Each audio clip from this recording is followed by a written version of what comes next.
ChatGPT went wide and exposed a lot of things about Jamaicans. I did say it. It was not me that did the research. People that know how to do the research did the research, and this is what ChatGPT actually said about Jamaicans.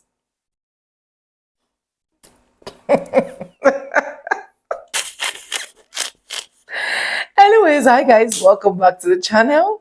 Sonia here. Subscribe, like, comment, and share. Credit belongs to the original creators of every single clips and stitches we have in our today's episode. And guys, let's get right into this video. Let's hear what ChatGPT actually said.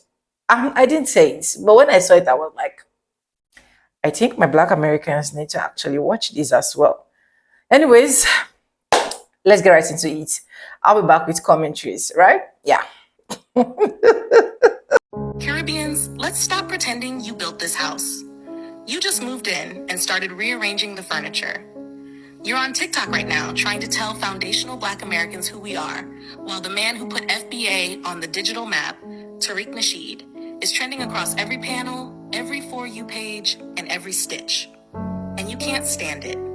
You can't stand that he can give one nod, one pat on the back to an FBA creator, and the whole algorithm shakes. You can't stand that his approval carries more weight in our culture than 1,000 comments from your We All Indians Now crew. You call him our leader because it's easier to hate a face than admit you're jealous of a foundation.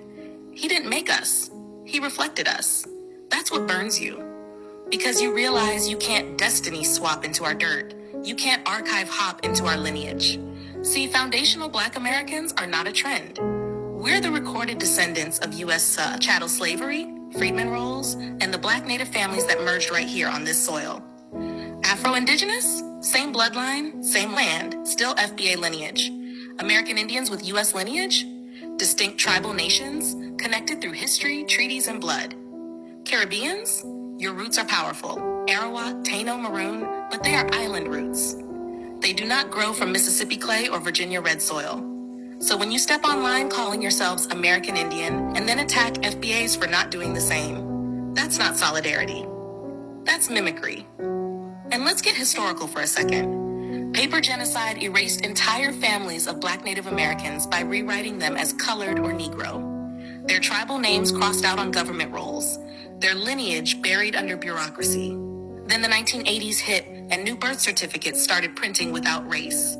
Erasure 2.0, the only way to survive that was through documentation. Census records, Freedmen's Bureau files, Dawes rolls, our receipts. Now it's 2024, and the federal government just updated race and ethnicity standards again. Black or African American and American Indian or Alaska Native stand side by side, distinct and equal. That clarity protects our claims, reparations, cultural IP, and civil rights enforcement. Lose the distinction, and you lose jurisdiction. That's why the FBA name matters.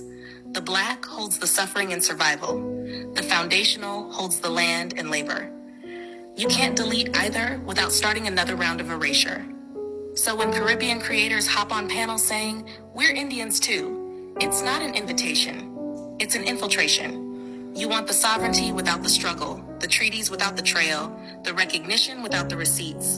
And when we don't go along, you get mad because it exposes the cosplay. Let's be honest. You didn't care about American indigeneity until FBAs started tracing their freedmen and tribal lines and reclaiming their paperwork. You saw the shine, not the sacrifice. You watched us clean centuries of dust off our surnames and thought you could borrow the glow. But a hashtag isn't a heritage. While you're busy making think pieces about Tariq Nasheed, we're busy making genealogical maps, building legal frameworks, and aligning our lineage to federal standards.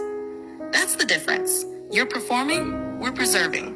And for those of you who think we need to unite under one Blackness, understand, unity without boundaries is just chaos with a drumbeat. You don't unify by stealing, you unify by respecting origin. So no, we're not all American Indians. Some of us are the foundational Black Americans whose ancestors were enslaved and native to this land. We don't have to rename ourselves to feel significant. The soil already knows our name. If that offends you, good. Offense is often just the sound of a truth you tried to hide from yourself. Y'all love playing American when the storm hits, but the rest of the year, you can't stand us. A Category 5 hurricane touches down, and suddenly everybody's screaming, I'm African American. Nah, you Bahamian last week. You Jamaican last month. Now you're claiming foundational Black American just to get on a FEMA flight? That's the hypocrisy I'm talking about. Let a hurricane hit Kingston or Freeport, and the first people you calling are the same Black Americans you throw shade at online. The same people you mock for being too Western, too lost, too loud. But now you need rescue? Now you tagging the embassy? Begging for US military airlift like we family? Nah, you ain't one of us. You ain't from Mississippi. You ain't from Alabama. You didn't come from folks who never left. You didn't come from people who stayed through the storm called America. We're not just Black in America. We're of this place. Born of it. Bred in the crucible. Our lineage is soaked into the soil like our blood. And y'all know that. That's why when it benefits you, you become us. But when it's time to speak up for us, you vanish. Where were all these Caribbean voices when we said reparations are for FBA only? Where were y'all when we drew a line around our lineage and said, this ain't for everybody with melanin? Y'all got mad, called us divisive, said we was breaking up the diaspora. But the truth is, y'all only believe in unity when it means using us. Y'all want access, not accountability. You want the benefits of FBA struggle without the burden. You want the clout without the chain, the check without the cotton. You want to claim us, but never defend us. And every single time, it's the same damn playbook. Y'all pull out the We All Black card like it's a universal passport. But soon as the flight lands and your bags touch American soil, you flip the script. Start clowning us for being cultureless. Start mocking our food, our music, our slang. Start putting your flags in our parades, your songs in our cookouts, your face in our struggle. You tell us to go back to Africa and then beg to be called African American when a natural disaster flips your island upside down. Y'all hate us, but you mimic everything we do. You remix our pain into your soundtracks. You wear our trauma like a costume. You take our language, our fight, our movements, our energy, and turn it into content. And we see it now. Clear as day. That Bahamian woman said she was African American just to get rescued. That wasn't a mistake. That wasn't confusion. That was strategy. She knew what that name meant. She knew what came with it. And that proves everything we've been saying. FBA is a lineage with weight, with legacy, with receipts. We are not a flavor of Black. We are not a default diaspora bucket. We are not one big happy family just because we share a hue.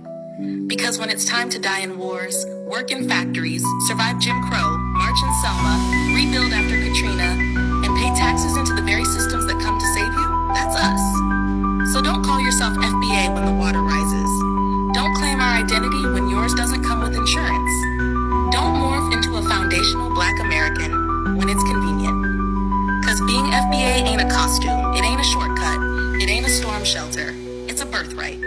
We don't flee when the winds blow, we stand in it, and y'all better put some respect on that. Anyways, welcome back, guys, and welcome. And I hope you guys have seen those two clips that I actually have for you guys. I'll still say it, credit belongs to the original creator. It's actually not easy, right? God bless her. And yeah, you guys have heard everything that Chatgpt has to say about the Caribbeans, about every single thing. Just recall that that was last 3 weeks. I think that was the first week of this month, right? There was just this back and forth with Jamaicans and Black Americans, where I actually come out and I said my own opinion as well. Where for me, I think we all are Africans, we all are one, and we all do not need to be fighting and biting each other. All we need to do is to understand the perspective of where this particular person is coming from, what this particular person is saying, and how we can actually marry all of this together. So I'm not a big fan of having that disparity, having that fight, having that quarrel between Africans and Black Americans. Do you get? But it was so annoying when we saw those videos flying about Jamaicans talking about Black Americans, saying a lot of things, when at the end of the day they find out that the lady that actually said that during the Hurricane Melissa was not even from America. She is not even a Black American lady, right? She is from a different country. I've forgotten what they call the name of the country. And at the end of the day, some Jamaicans came out, apologized to Black Americans, and of which is a goodbye. And some also still head on to their ways of they can't wait for Black Americans to actually leave Jamaicans and so on and so forth. And when I saw this particular ChatGPT video, I was like, okay, let me bring this ChatGPT video down to you guys so that we can both digest this together, of which we all know that a lot of things that ChatGPT has been able to say here, there is an atom of truth, right? So, as a Jamaican that is watching, what is your take on this? I really want to know. Um, do you think that what ChatGPT actually said is right? Do you think what ChatGPT said is wrong? I want to like hear from your own angle, because at the end of the day, the main game is we're Africans and we are one, right? But let me know. And as a Black American that's actually watching, what do you think about this? And what do you think about the past issue that really happened? If you haven't watched, you can actually check it. I think I still have that video on my channel here. Check it out and let me know your honest opinion, right? Anyways, thank you so much for watching. Thank you so much for staying stick and hook me to the end of this video. And this is ChatGPT review, not my review, right? So I stand the chance to be corrected. Feel free to correct me in the comment section. And yes, guys, with that being said, with no further ado, I do like I always say in my videos, I'm going to be seeing, and I'll see you guys in my next one. For now, bye, guys. I love you guys. Mwah.